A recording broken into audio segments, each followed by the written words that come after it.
I mentioned there's many light bulb moments. One is a nod to my mother-in-law, who I dedicated the book to, because around the same time after we moved, she was asking me questions. I think she was going in to have some surgery and had asked about, isn't there a form I need, so I can share my wishes? And then her second question was, how will you all know where I hid the pearls? So we have this running joke that, I wrote this book so I could find out where the pearls were. This is the Heart of Hospice podcast with Helen Bauer. CPA Jody Giles is my guest today, discussing the Missing Pieces Plan and how to leave a legacy, not a mess.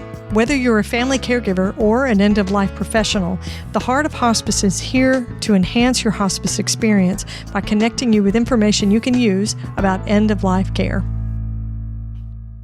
The Heart of Hospice podcast is excited to announce our partnership with the Whole Care Network. The Whole Care Network is working to improve care and aging everywhere through education, resources, and storytelling.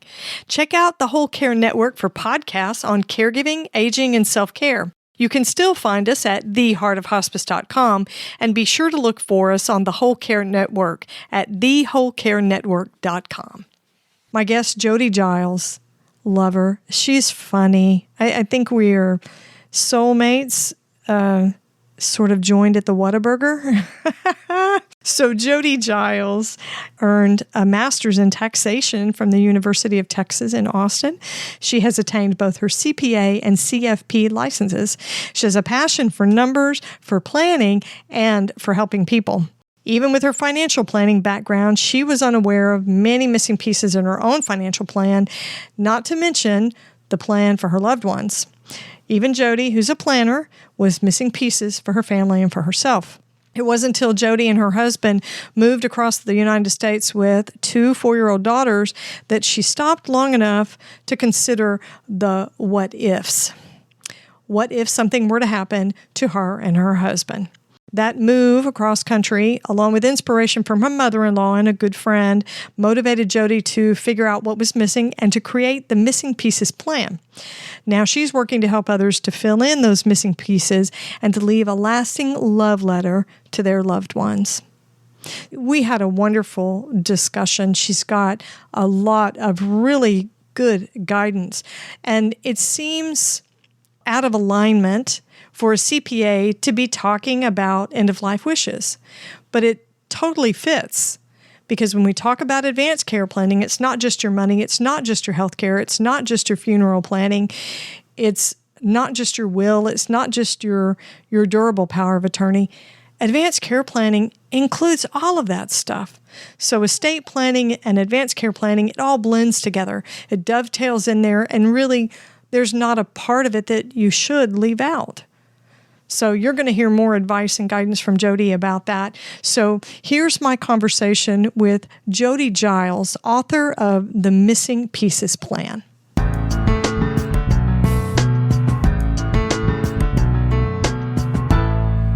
Jody, welcome to the Heart of Hospice podcast. I'm so excited to get to talk with you today. Thank you for having me. I'm excited to be here. So we're just going to give our listeners a chance to get to know you before we plunge into the work part of the podcast. So here's a question for you. If you could only eat one food, and we haven't scripted this out, Jody does not know what I'm asking. If you could only eat one food for the rest of your life, what would it be? Wow. I can tell from your face you're putting a lot of thought into this. This is good. I am. I would probably have to say Whataburger. Oh, snap. Which is very meaningful. Texas roots. Yes, for sure. That's true. That's true. Yes. I survived it as a child almost every day, so. I think survive may be the right word. Right. Exactly. Exactly. You identified with probably 75% of my listeners just by saying that. Amazing. That's a little bit of a cheat, because Whataburger, that's not a single food. That's the whole menu. So that's... Well, true. I mean, I think of, the hamburger, the fry, and the milkshake, and the ketchup, of course. And the breakfast burritos. Yes, for Yes. sure. Yes. And maybe I should say to the listeners too, I'm now in California. So the closest Whataburger is, I think, a couple states over. So of course it is missed. Right. We have friends that get the mustard delivered to them. They live in Wyoming. And I asked, why not the ketchup? I'm fond of the ketchup. Probably could put sugar in it. Yeah. Mhm. Yeah. Extra Yeah, sugar. definitely. Definitely. Okay. I feel like we need to stop this line of conversation before it goes any further south. We'll get really hungry. Yes, but that was my home, what would you say? My home cooking. My mom really didn't cook, so I ate that a lot. And it was, my go-to. Yeah.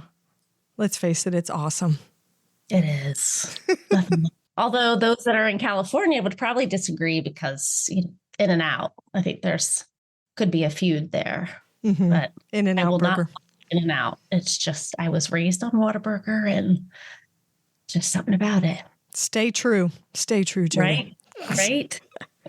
All right. Now that we've had our goofing off time, let's start talking about our topic for today, which is legacy, estate planning, and the missing pieces plan. So you had what I would call a light bulb moment that was the catalyst for starting the missing pieces plan. Tell us about that experience, the thought that got it started, and the work of the missing pieces plan. Sure. I would say, I think the light bulb moment, there were a few, but I think the biggest one was we had moved across country from California to Florida. And our twin daughters were 3.5 at the time. And I think upon arriving in this town, city where we knew no one, it occurred to me pretty quickly that if something were to happen to myself and my husband at the same time, what would we want for our daughters, Gigi and Ryan? And none of those plans were documented. I knew enough from my background in the field that it was really important to have guardians named. So we had done that piece. I think I just had an attorney friend draft up a 1-pager. However, that was still a California document. And I was still under, let's say, the impression, if you will, coming out of that space in financial services, that only a certain wealth holder, or you had to have a certain size estate to have what was called a quote unquote estate plan. So at that time, we didn't have wills or any of these documents that I write about in the missing pieces plan, and want the readers to know that no matter what your bank account size is, these pieces are invaluable. And I think no one wants to talk about it, of course, because it's end of life planning. So no one wants to, try that hat on. But the advisors are not talking to clients about it because, I hate to say it, but there's no fees involved in making sure that you have your will done or your advance directive.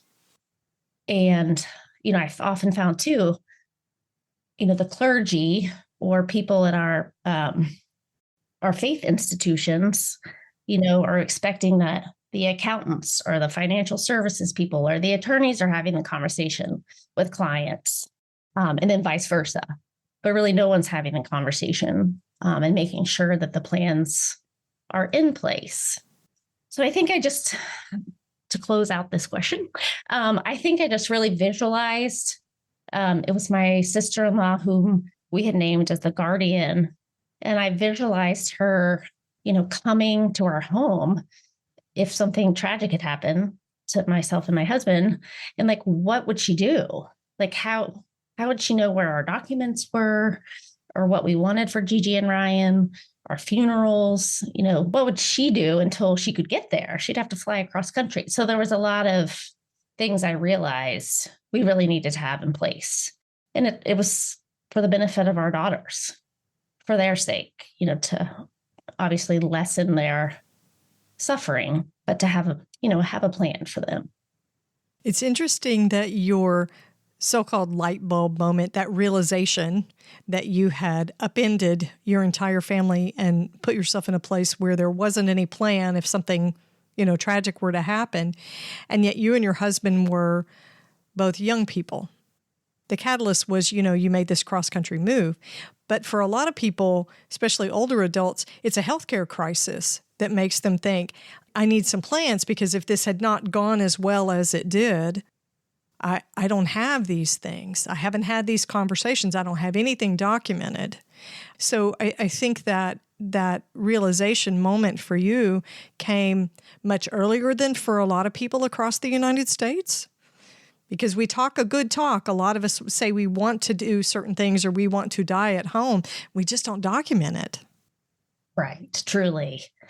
Yeah. And I don't know. I think in talking about the book after it first came out, my mom had worked at MD Anderson Cancer Center, and I had volunteered there as soon as I was able. I think I was 13 was the minimum age. And we had a neighbor and I had a classmate, both of whom died of cancer. So I think I would tell the story. My mom really normalized death for me, I guess, if you could say that. And then my husband's father, we went through his journey with colon cancer and his death.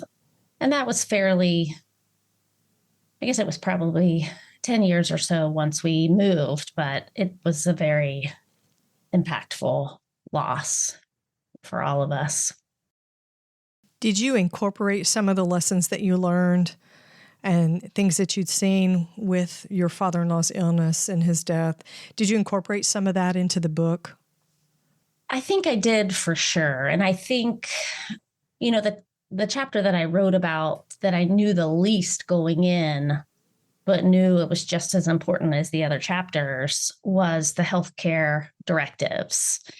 And I went and did a class at the local hospice and, really learned about the value of that communication, not only having figuring out what you want and having the courage to try it on and think about it and what would it mean, but also the value in talking to your family members about it beforehand. So they really know that these are your wishes. And I think the other important thing that I learned too is, often people will name their eldest son or feel like that, this was an example that I'd heard, there's 3 children and a woman had named her eldest son just by right of order to be her healthcare directive. And then when they had the conversation about it, he was like, no, thank you.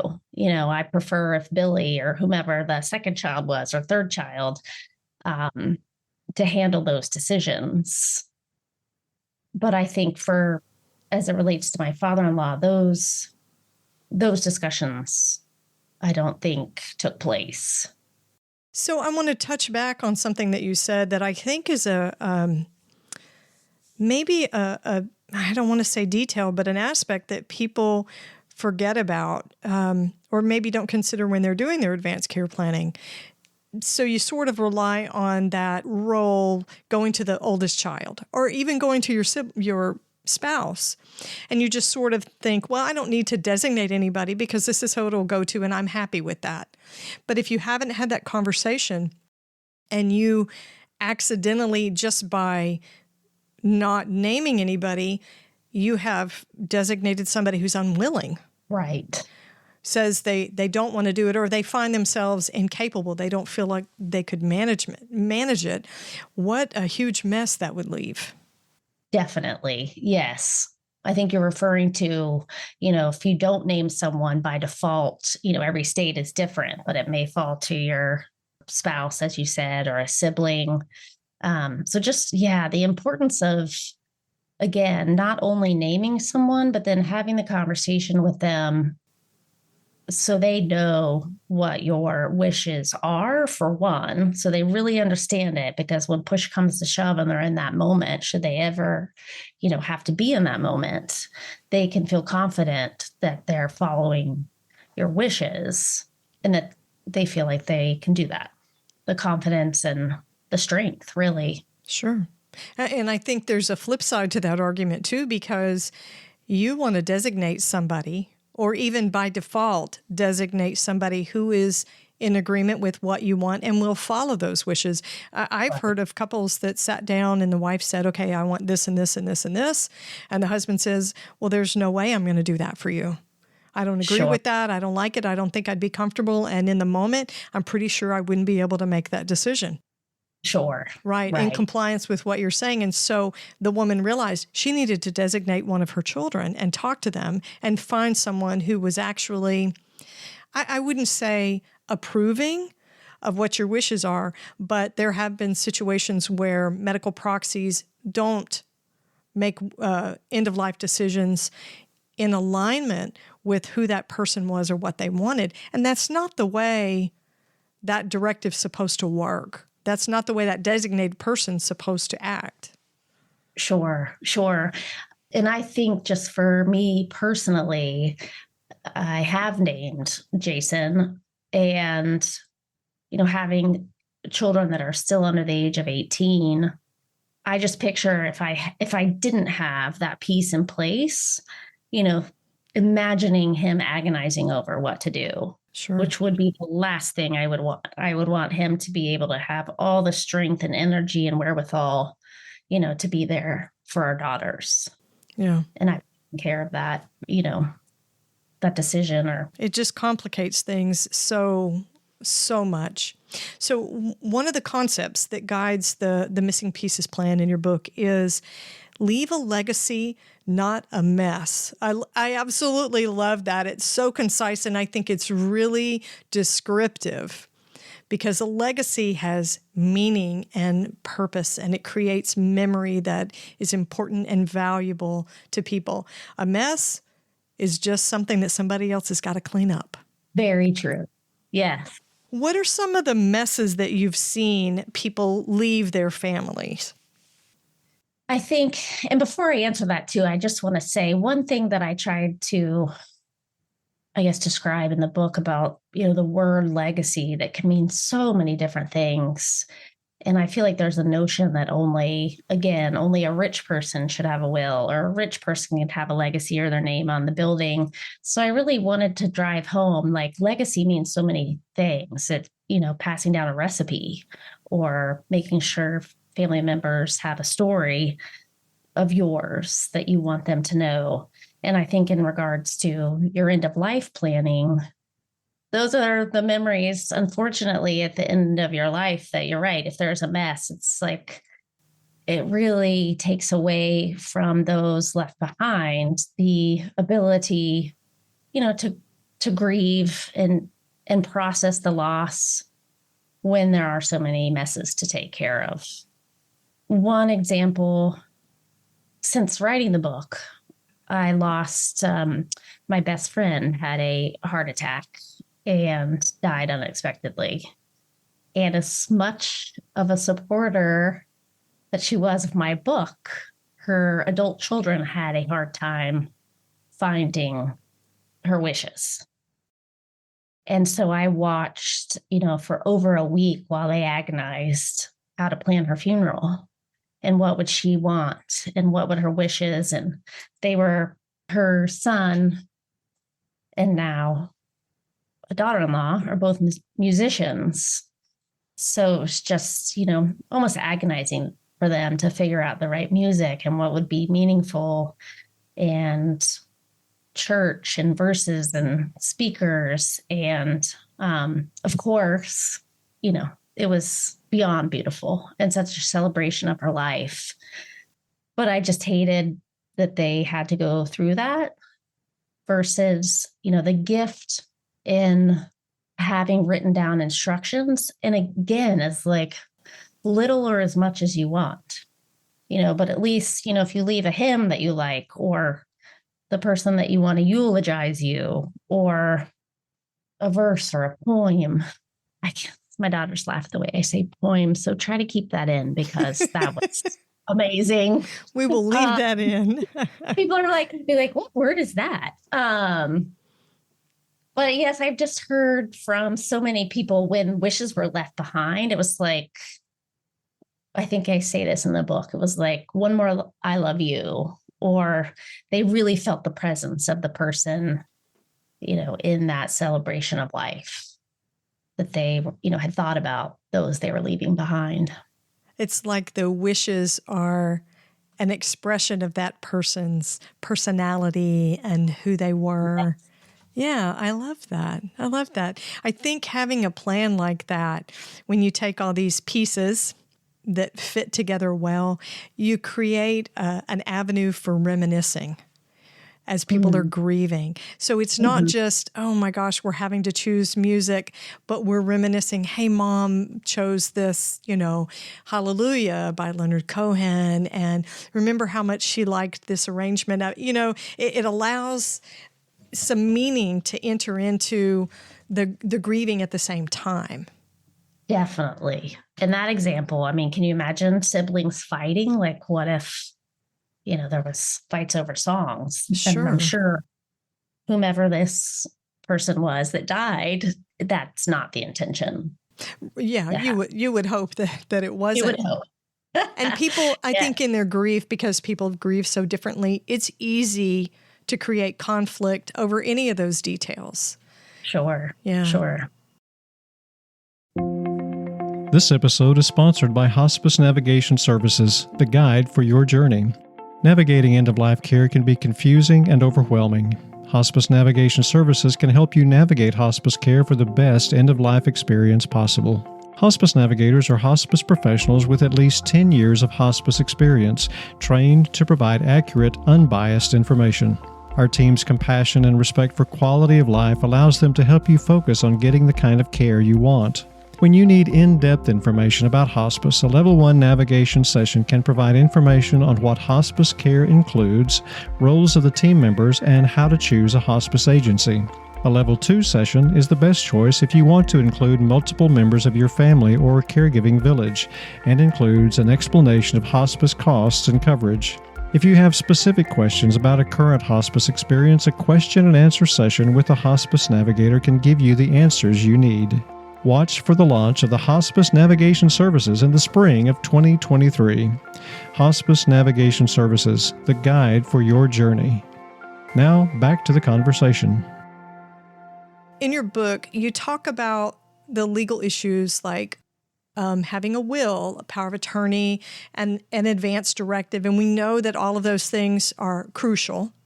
But you also include things like letters of instructions and even notes to loved ones. Yes. Which is part of, like an ethical will, it's part of your advanced care planning. Why are those items important? And what do you think ought to be included inside them? I love that question. I think, I mentioned there's many light bulb moments, and one is a nod to my mother-in-law, who I dedicated the book to, because around the same time after we moved, she was asking me questions. I think she was going in to have some surgery and had asked about, isn't there a form I need, so I can share my wishes. And even at that time, I didn't even know what the form was called. And then her second question was, how will you all know where I hid the pearls? So we have this running joke that, I wrote this book so I could find out where the pearls were. But there are a number of different, letters and instructions that I think are so valuable to leave your loved ones. And again, no one is really talking to you about the importance of doing this. So like you said, a letter of instruction, I have a chapter in the book about that. And that's, again, that's the pearl reference. This is where you'd want to put your instructions for, jewelry or art or sentimental items. And, in doing my research for the book, I mean, that is where talk about fighting. That is, where people really have the most struggles. It's over the sentimental items, Sure. typically, not even maybe of any financial value. So that's such a gift to leave loved ones, and I mean, there's endless potential for what you could include if you a story about it, where a piece of jewelry came from, or why you want them to have it. And then the same goes true for letters to guardians, which I feel is so powerful. Naming a guardian is a huge thing, and I can't, say how important that is, but also including like how you would want your children raised, or what your values are, what's important to you, or, what kind of education you'd like them to have, any, I guess, instructions or, thoughts to share is, invaluable to both the guardian, but also so meaningful for children, especially if, they're of younger age. There was a movie several years ago called Raising Helen, and I don't know if you remember it. Our listeners might know, but it was a group of 3 sisters, and one of them was killed along with her husband, leaving 3 children. And the younger sister, who was this, I go out and party, I'm single, I do the things, she was designated as the guardian. And the sister who died left letters to the other 2 sisters. And I'll never forget this, because the younger sister who received the kids, her letter only said song lyrics that made no sense. Wow. And it was the Whippet song from way back in the 80s. And what it came down to was she wanted her children to experience music and beauty and laughter and joy. And that's why she wanted the younger sister to have the guardianship of the children. But it was a very cryptic letter to leave. Wow. But it was really an ethical will of sorts. It was the letter to the guardian with the instructions. Sure. Just not exactly explicitly stated where she could understand it. But I can see how that would have so much value, especially for someone who is grieving and navigating through that loss. Not just the business piece of it, but the emotional piece of it. Sure. Yes, you're right. The guardian is typically also grieving. They're probably someone that's really close to you, even a family member or a friend. So you're right. Really a good point. When you talk about legacy issues, because these are the memories and the meaning that we create, planning an end-of-life celebration, a memorial service, a funeral, however you want to, home funeral, green burial, all of those things, what guidance would you offer about managing those legacy issues, especially around planning some sort of service?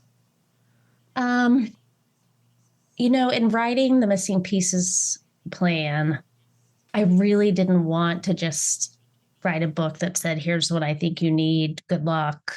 So the book is, half why I think these pieces are important, and the other half is worksheets.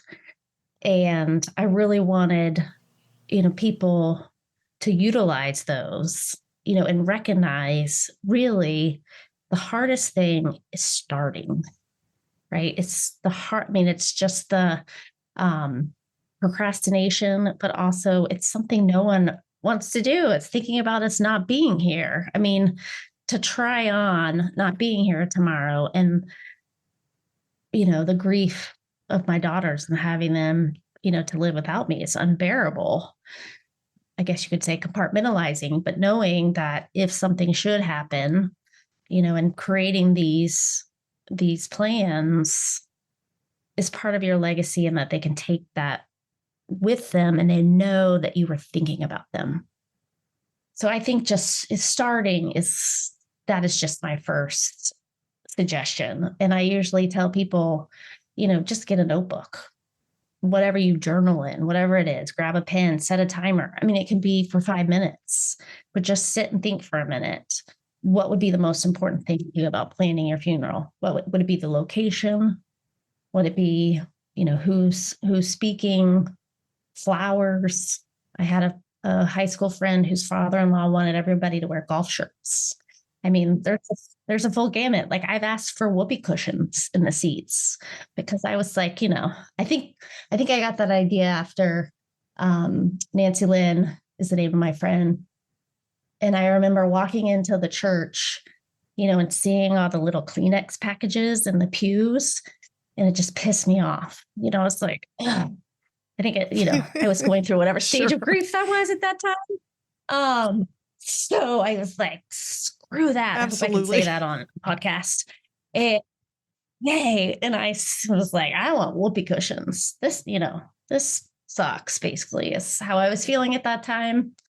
So So back to the instructions. I mean, 5 minutes really. And a lot of times, if you are in a church setting or wherever you celebrate or get spiritual or at the beach, that's where I typically am like, I really like that song. Let's add that. Or, you know, thoughts come to mind.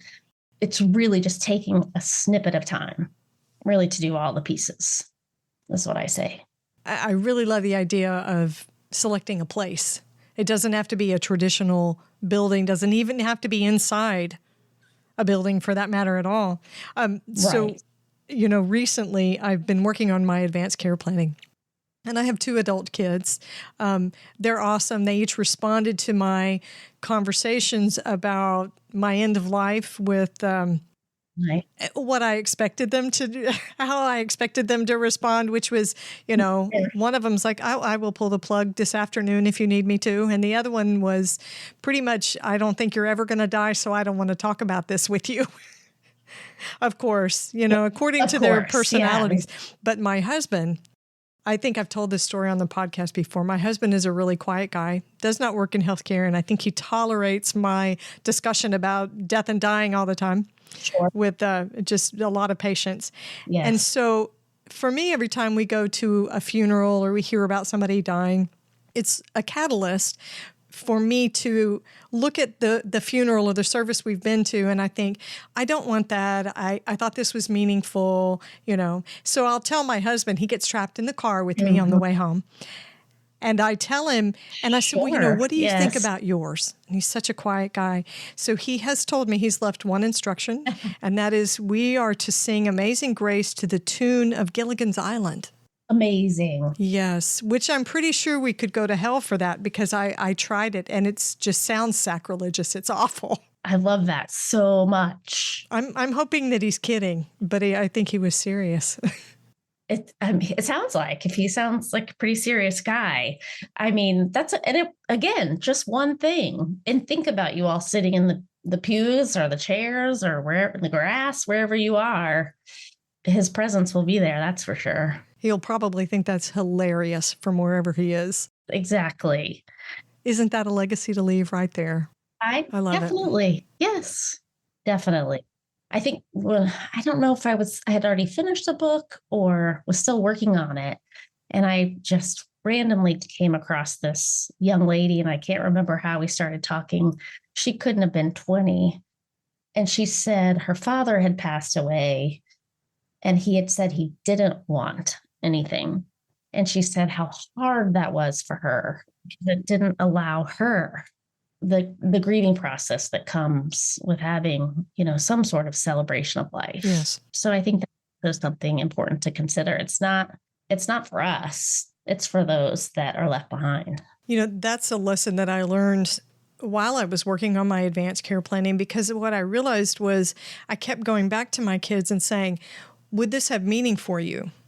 Would this be important to you to include? Would this bring you comfort? And for me, what I realized about planning a service is my service should be not so much about my taste, because they know who I am, how I live my life and what I enjoyed, but would it be meaningful for them at that point after my death? Sure.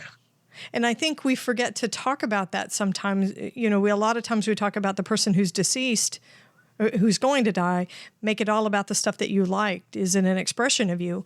But for me personally, I would prefer that it had meaning and comforted my kids somehow.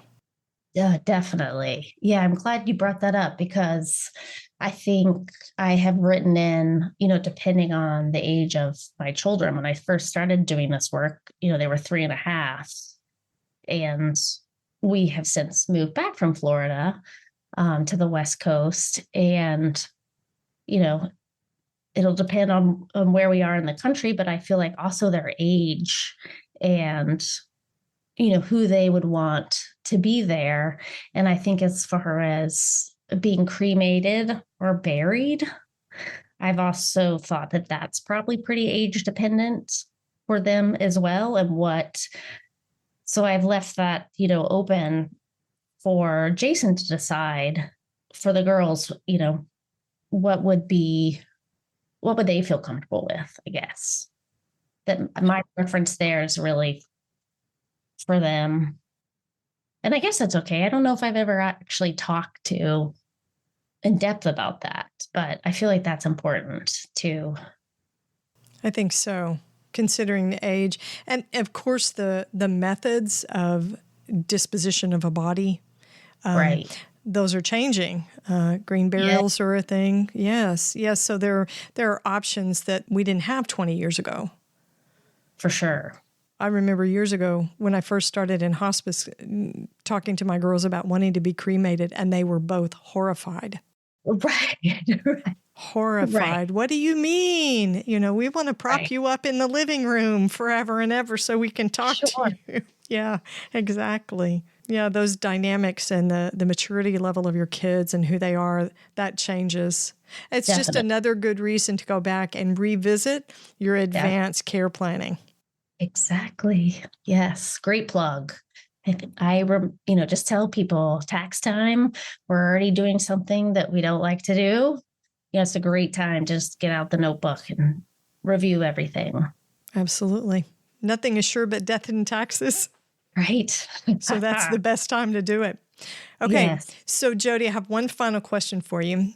If you could Okay. only offer 3 pieces of advice about estate and end of life planning, what advice would you offer to my listeners? I'm going to cheat because I may have more than 3 pieces. I think my first, for sure, is if you have children under the age of 18 at home or even 22 in college age, life insurance. I'm really a proponent and feel like having even just a term policy is the greatest gift. And for both parents, it's so key. I think in my work experience and career up until the point of writing the book, it was very much only the man, the husband, in years past, a lot of times, mostly the breadwinner would have it. But when you think about, if I'm not here, they say, what the mom, her role not only isn't invaluable, but I think it equates to, the carpooling, the cooking, and then for, the other spouse to not work. So how do you make up for that income and that caretaking? So that is definitely one thing that I recommend. And then as far as like the estate planning and more legal documents, I mean, just having a will, having your wishes, and with that, it typically comes, a whole package. So here's where I'm cheating. So typically when you do this quote unquote estate planning, you're going to do your will. And depending on what state you're in, it usually may also have a trust associated with it. And then a lot of times when you're doing that, you're also doing your power of attorney for like your financial items. And that's the person that you want to make those financial decisions for you should you become incapacitated. And then there's also the advanced health care directives that we've been talking about today. And I tell people, this is a plug that I do not get paid for, but just to get started, there is a great site, freewill.com, just walks you through it. And I just really recommend people going through the exercise. And should you want, it's a plan that would suffice, I think, in most states, but you can then take that to an attorney, but you've at least started. Sure. And then, of course, your funeral. Can that be number 3? That hits on the big ones, I think. Right. So, Jody, how can listeners connect with you and order their copy of the Missing Pieces plan? The Missing Pieces plan is on Amazon, and there's a link from my website, jodygiles.com. jodygiles.com. So I'll have a link in my show notes so that listeners can go straight, order the book. Awesome, awesome book to have. Jody, thank you so much for taking time with me. I love your connection to Texas. Come back and visit us and get yourself some Whataburger anytime. Most definitely. Thanks for having me. I really appreciate it. It's important work, so thank you.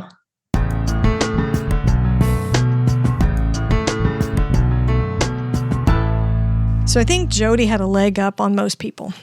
Most of us come to the realization that, advanced care planning, creating a will, creating an estate plan, creating guardianship documents for our kids, we don't get to that until there's a health crisis or later in life if we're lucky. We don't even think about it till we're older.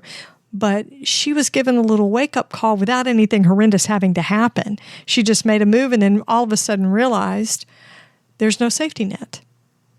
How smart was she to figure that out and act on it? She does stress the importance of documenting your wishes. Not just the wishes for your finances, leaving a trust, that sort of thing, but wishes like for sentimental objects, personal objects, and how that really works to give peace to the family.